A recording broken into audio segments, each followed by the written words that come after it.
We've owned our tiny home for 2 years, and it is 24 feet by 8.6. We're in Cocoa, Florida at Peace Wind Development, and we have 2 tiny home lots, which we purchased 2 years ago for $57,000 each.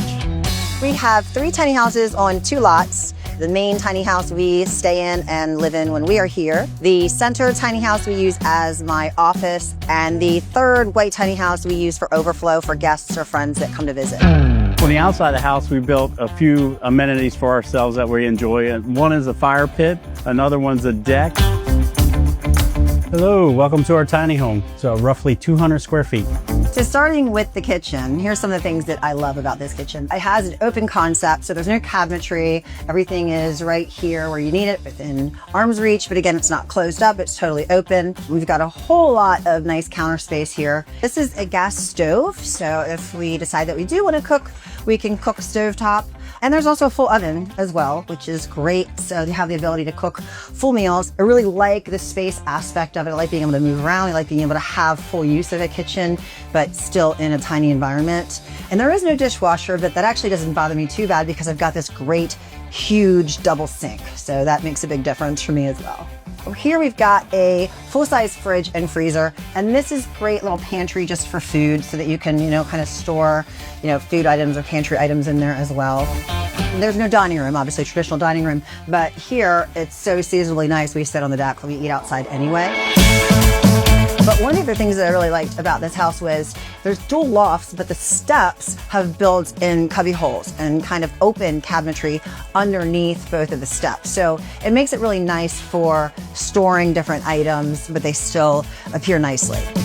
This is a full-size couch. It has dual recliners on both sides. We decided that we really don't need a full traditional living room, but when we're here relaxing, we wanted more space. We want to be able to put our feet up. So it is a little tight if we put the recliners up the whole way, but it's not like there's a lot of traffic moving back and forth. So it's really not been an issue for us.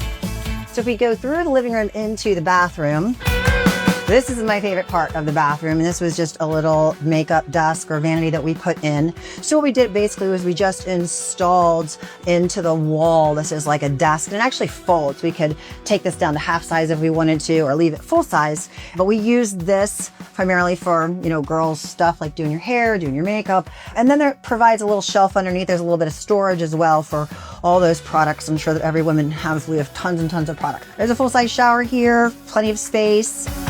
Tiny little sink, but again, that doesn't really bother me because I'm doing everything that I'm doing at this vanity or at this makeup desk. So I'm really just, brushing my teeth here or washing my face or something like that. Over here, there's all kinds of different toilets that you can put in a tiny home or put in a camper, but we really wanted a real toilet. And let me show you the last part of our tiny home space, and that would be the lofts.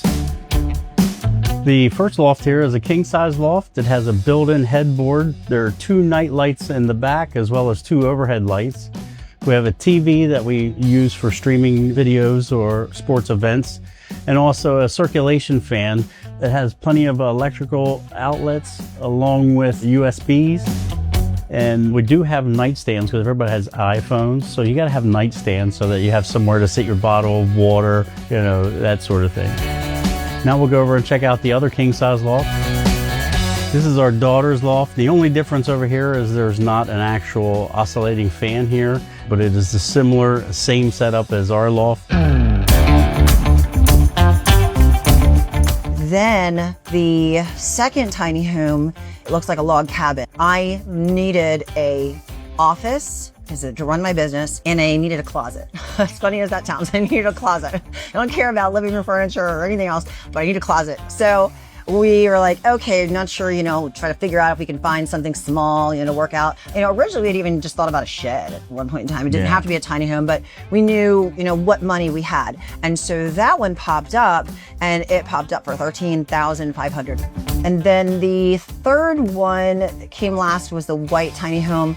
That one was privately built. If we have family visiting, if we have friends visiting, even our kids sometimes like to be over there by themselves, then, we kind of use it that way for overflow for people, and it's nice.